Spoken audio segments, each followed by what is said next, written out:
ಬಣ್ಣ ಒಂದದೇ ಹೋಳಿಯಣ್ಣ ಹಬ್ಬದ ಹಿನ್ನೆಲೆ ಈ ಬಗ್ಗೆ ವಿವರ ಇಲ್ಲಿದೆ. ಭಾರತದ ಶ್ರೀಮಂತ ಪರಂಪರೆಯಲ್ಲಿ ಎಲ್ಲಾ ಹಬ್ಬಗಳಿಗೂ ಅದರದೇ ಆದ ಹಿನ್ನೆಲೆ ಹಾಗೂ ಅರ್ಥವಿದೆ. ಅಲ್ಲದೆ ಎಲ್ಲಾ ಹಬ್ಬಗಳು ಕೆಡುಕಿನ ಮೇಲೆ ಒಳಿತಿನ ಗೆಲುವನ್ನ ಸಾರುತ್ತವೆ. ಹೋಳಿ ಹಬ್ಬ ಕೂಡ ಅಸುರಿ ಶಕ್ತಿಯ ಮೇಲೆ ದೈವತ್ವ ವಿಜಯವನ್ನ ಸಾರುವ ಹಾಗೂ ಪರಸ್ಪರ ಸ್ನೇಹ, ಸಹೋದರತೆ ಹಾಗೂ ಬಾಂಧವ್ಯ ಸಾರುವ ಹಬ್ಬ. ಹಾಗಿದ್ರೆ ಹೋಳಿ ಹಬ್ಬದ ಹಿನ್ನೆಲೆ ಏನು? ಹಬ್ಬದ ಮಹತ್ವವೇನು? ಆಚರಿಸೋದು ಹೇಗೆ? ಇಲ್ಲಿದೆ ವಿವರವಾದ ಮಾಹಿತಿ.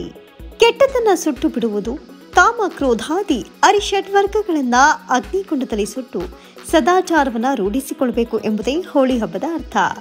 ಆಸುರಿ ಶಕ್ತಿಗಳ ನಿರ್ನಾಮದ ಹೊಡೆತವಾಗಿ ಹೋಳಿ ಆಚರಣೆ ರೂಢಿಯಲ್ಲಿದೆ. ಭಾರತದ ನಾನಾ ಭಾಗದಲ್ಲಿ ವಿಭಿನ್ನವಾಗಿ ಹೋಳಿಯನ್ನ ಆಚರಿಸಲಾಗುತ್ತೆ. ಉತ್ತರ ಭಾರತದಲ್ಲಿ ಹೋಳಿ ಅಂಗವಾಗಿ ಉತ್ಸವಾಗ್ನಿ ಹಾಕುವ ಪದ್ಧತಿ ಇದ್ದು, ತಮ್ಮ ಪ್ರೀತಿಪಾತ್ರರಿಗೆ ವಿಶೇಷ ಪ್ರಾರ್ಥನೆ ಸಲ್ಲಿಸಿ ಆಹುತಿ ಸಲ್ಲಿಸಲಾಗುತ್ತೆ. ಹೀಗೆ ಬಣ್ಣದ ಹಬ್ಬವಾಗಿ, ಕಾಮದಹನದ ಉತ್ಸವವಾಗಿ, ಗಾಳಿಪಟ ಆರಿಸುವ ಸ್ಪರ್ಧೆಯಾಗಿ ನಾನಾ ರೀತಿಯಲ್ಲಿ ಆಚರಿಸಲ್ಪಡುವ ಈ ಹೋಳಿ ಹಬ್ಬದ ಹಿನ್ನೆಲೆಯೂ ಅಷ್ಟೇ ಆಕರ್ಷಕವಾಗಿದೆ. ಒಂದು ಹಬ್ಬದ ಜೊತೆ ಹಲವು ಕಥೆಗಳು ಕೂಡ ಬೆಸೆದುಕೊಂಡಿವೆ. ಪುರಾಣದಲ್ಲಿ ತಾರಕಾಸುರನೆಂಬ ರಾಕ್ಷಸನಿದ್ದ. ಆತ ದುರಂಕಾರಿಯೂ ಆಗಿದ್ದ ಹಾಗೂ ಕ್ರೂರಿಯೂ ಆಗಿದ್ದ. ತಾರಕಾಸುರ ತನಗೆ ಸಾವು ಬರದಿರಲಿ ಅಂತ ತಪಸ್ಸು ಮಾಡಿದ್ದನು. ಆಗ ಬ್ರಹ್ಮ ಪ್ರತ್ಯಕ್ಷನಾಗ್ತಾನೆ. ಆಗ ನನಗೆ ಮರಣ ಬಾರದಿರಲಿ, ಬಂದರೂ ಅದು ಶಿವನಿಗೆ ಜನಿಸಿದ 7 ದಿನದ ಶಿಶುವಿನಿಂದ ಬರಲಿ ಎಂಬ ವರವನ್ನ ಕೇಳಿದ. ತಾರಕಾಸುರನ ತಪಸ್ಸನ್ನ ಮೆಚ್ಚಿ ಬ್ರಹ್ಮ ವರವನ್ನ ಕೊಡ್ತಾನೆ. ಆಗ ತನಗೆ ವರ ಸಿಕ್ಕಿದೆ ಅಂತ ತಾರಕಾಸುರ ಮೆರೆಯುತ್ತಿರ್ತಾನೆ.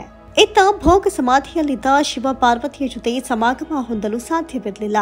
ಆಗ ದೇವತೆಗಳು ಪಾರ್ವತಿಯಲ್ಲಿ ಮೋಹ ಹೊಂದುವಂತೆ ಮಾಡಲು ಕಾಮನಲ್ಲಿ ಬೇಡಿದ್ರು.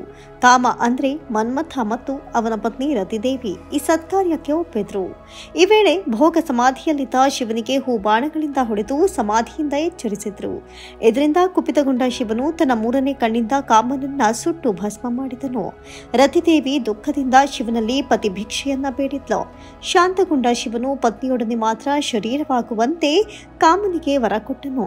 ಲೋಕ ಕಲ್ಯಾಣಕ್ಕಾಗಿ ಮನ್ಮಥನು ಅನಂಗನಾದ. ಈ ಘಟನೆ ನಡೆದಿದ್ದು ಫಾಲ್ಗುಣ ಶುದ್ಧ ಪೂರ್ಣಿಮೆಯಂದು.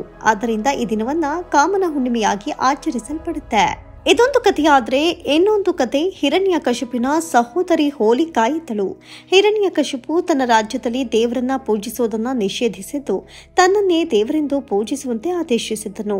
ಆದ್ರೆ ಆತನ ಮಗ ಪ್ರಹ್ಲಾದ ವಿಷ್ಣು ದೇವರ ಪರಮ ಭಕ್ತನಾಗಿದ್ದ. ತಾನೆಷ್ಟೇ ಪ್ರಯತ್ನ ಮಾಡಿದ್ರೂ ಮಗನಿಂದ ವಿಷ್ಣು ದೇವರ ಆರಾಧನೆಯನ್ನ ನಿಲ್ಲಿಸಲು ಸಾಧ್ಯವಾಗಿಲ್ಲ. ಕೊನೆಗೆ ಹಿರಣ್ಯಕಶಿಪು ತನ್ನ ಮಗನನ್ನ ದಂಡಿಸಲು ತೀರ್ಮಾನಿಸ್ತಾನೆ. ಆಗ ಬೆಂಕಿಯು ಸುಡದಂತೆ ವರವನ್ನ ಪಡೆದಿದ್ದ ತನ್ನ ತಂಗಿ ಹೋಲಿಕಾಳ ಸಹಾಯವನ್ನ ಹಿರಣ್ಯಕಶಿಪು ಪಡೆಯುತ್ತಾನೆ. ಹಿರಣ್ಯಕಶಿಪು ತನ್ನ ಮಗನನ್ನ ಆಕೆಯ ತೊಡೆ ಮೇಲೆ ಕೂರಿಸಿಕೊಳ್ಳುವಂತೆ ತಂಗಿಯಲ್ಲಿ ಕೇಳ್ತಾನೆ. ಹೋಲಿಕಾ ಅಣ್ಣನ ಆಜ್ಞೆಯಂತೆ ಪ್ರಹ್ಲಾದನನ್ನ ತನ್ನ ತೊಡೆಯ ಮೇಲೆ ಕೂರಿಸಿಕೊಳ್ತಾಳೆ. ಆದ್ರೆ ಈ ಪಾಪಕೃತ್ಯವನ್ನ ಹೋಲಿಕಾ ಮಾಡಿದ್ರಿಂದಾಗಿ ಆಕೆಯ ವರ ನಿಷ್ಫಲವಾಗುತ್ತೆ. ಇದರಿಂದ ಹೋಲಿಕಾ ಸುಟ್ಟು ಬೂದಿಯಾಗ್ತಾಳೆ. ಪ್ರಹ್ಲಾದ ಸುರಕ್ಷಿತವಾಗಿ ಬೆಂಕಿಯಿಂದ ಹೊರಬರ್ತಾನೆ. ಅದಕ್ಕಾಗಿ ಪ್ರತಿ ವರ್ಷ ಹೋಳಿಯ ಮುನ್ನ ಹಿಂದೂ ಮನೆಗಳಲ್ಲಿ ಹೋಲಿಕನನ್ನ ಸುಡುತ್ತಾರೆ. ಹೀಗೆ ಸುಡುವ ಹೋಲಿಕೆಯಲ್ಲಿ ತೆಂಗಿನಕಾಯಿ ಕೆಂಪು ದಾರ ಕಟ್ಟಿ ಅದನ್ನು ಕೈಯಲ್ಲಿ ಹಿಡಿದು ದೇವರಲ್ಲಿ ತಮ್ಮ ಪ್ರೀತಿ ಪಾತ್ರ, ಆರೋಗ್ಯ ಸೇರಿದಂತೆ ವಿವಿಧ ಕಾಮನೆಗಳನ್ನ ಬೇಡಿ ಅಗ್ನಿಗೆ ಆಹುತಿ ಹಾಕ್ತಾರೆ. ಹೋಳಿಯನ್ನ ಪ್ರೀತಿ ಮತ್ತು ಸಹೋದರತ್ವದ ಹಬ್ಬ ಅಂತಲೂ ಕರೆಯುತ್ತಾರೆ. ಹಬ್ಬವು ಸಮಾಜವನ್ನ ಒಟ್ಟುಗೂಡಿಸಲು ಮತ್ತು ನಮ್ಮ ದೇಶದ ಜಾತ್ಯತೀತ ರಚನೆಯನ್ನ ಬಲಪಡಿಸಲು ಸಹಾಯ ಮಾಡುತ್ತೆ. ಶತ್ರುಗಳು ಸಹ ಹೋಳಿಯಲ್ಲಿ ಸ್ನೇಹಿತರಾಗ್ತಾರೆ ಮತ್ತು ಅವರನ್ನ ಬೇರ್ಪಡಿಸಿದ ಯಾವುದೇ ಕಷ್ಟದ ಭಾವನೆಯನ್ನ ಮರೆತು ಬಿಡ್ತಾರೆ ಅಂತ ಸಂಪ್ರದಾಯವು ವಿವರಿಸುತ್ತದೆ. ಈ ಬಾರಿ ಹೋಳಿ ಹಬ್ಬವನ್ನ ಮಾರ್ಚ್ 25ರಂದು ಆಚರಿಸಲಾಗುತ್ತೆ. ಈ ಬಣ್ಣದ ಹಬ್ಬದಲ್ಲಿ ಜನರು ಶ್ರೀಮಂತರು ಮತ್ತು ಬಡವರು ಅಂತ ಭೇದಿಸುವುದಿಲ್ಲ ಮತ್ತು ಸ್ವೀಕಾರ, ಸಹೋದರತ್ವದಿಂದ ತುಂಬಿದ ಎಲ್ಲರನ್ನೂ ಭೇಟಿಯಾಗ್ತಾರೆ. ಈ ಹಬ್ಬದಲ್ಲಿ ಕೆಲವರು ಬಡವರಿಗೆ ಸಹಾಯ ಮಾಡಿ ವಸ್ತ್ರ, ಸಿಹಿ ತಿಂಡಿಗಳನ್ನ ಉಡುಗೊರೆಯಾಗಿ ನೀಡೋದು ಕೂಡ ಹಲವೆಡೆ ಕಂಡು ಬರುತ್ತೆ.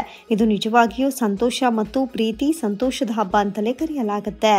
ಕರ್ನಾಟಕದಲ್ಲಿ ಇದು ಬಣ್ಣದ ಹೋಳಿಯಾಗಿ ಆಚರಿಸಲ್ಪಡುತ್ತಾ ಬಂದಿದೆ. ಅದು ಪರಸ್ಪರ ಬಣ್ಣ ಹಚ್ಚಿ, ಪಿಚಕಾರಿ ಹಾರಿಸಿ, ಬಣ್ಣದ ನೀರು ಎರಚಿ ಹಬ್ಬ ಆಚರಿಸುವುದು ವಾಡಿಕೆ. ಇನ್ನು ಹಲವೆಡೆ ಈ ಹಬ್ಬದಂದು ಕಾಮದಹನ ಮಾಡಲಾಗುತ್ತೆ. ಮೊದಲು ನೈಸರ್ಗಿಕವಾಗಿ ಸಿಗುವ ಬಣ್ಣಗಳನ್ನು ಬಳಸಿ ಹೋಳಿ ಆಡಲಾಗ್ತಾ ಇತ್ತು. ಆದರೆ ಈಗ ಈ ಸ್ಥಾನವನ್ನ ಹಾನಿಕಾರಕ ಬಣ್ಣಗಳು ಆಕ್ರಮಿಸಿಕೊಂಡಿವೆ. ಹೀಗಾಗಿ ಮಕ್ಕಳು, ವೃದ್ಧರು ಸೇರಿದಂತೆ ಎಲ್ಲರೂ ಹೋಳಿ ಆಡುವ ಮುನ್ನ ಸುರಕ್ಷತೆಯ ಬಗ್ಗೆ ಹೆಚ್ಚು ಕಾಳಜಿ ವಹಿಸಲೇಬೇಕು.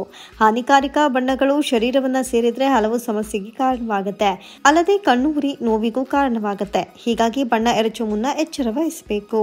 ಇನ್ನು ಈ ವರ್ಷ ಬಿಸಿಲಿನ ತಾಪ ಏರಿಕೆಯಾಗಿದ್ದು ನೀರಿನ ಕೊರತೆ ಎದುರಾಗಿದೆ. ಹೀಗಾಗಿ ಜನರು ಬಣ್ಣದ ಹೋಳಿಯ ಬದಲು ಡ್ರೈ ಹೋಳಿ ಅಥವಾ ಹೂಗಳನ್ನು ಬಳಸಿ ಹೋಳಿಯಾಡುವ ಮೂಲಕ ನೀರಿನ ವ್ಯಯ ತಪ್ಪಿಸಬಹುದಾಗಿದೆ. ಈ ಬಗ್ಗೆ ಎಲ್ಲರೂ ಚಿಂತಿಸುವ ಅಗತ್ಯವೂ ಇದೆ.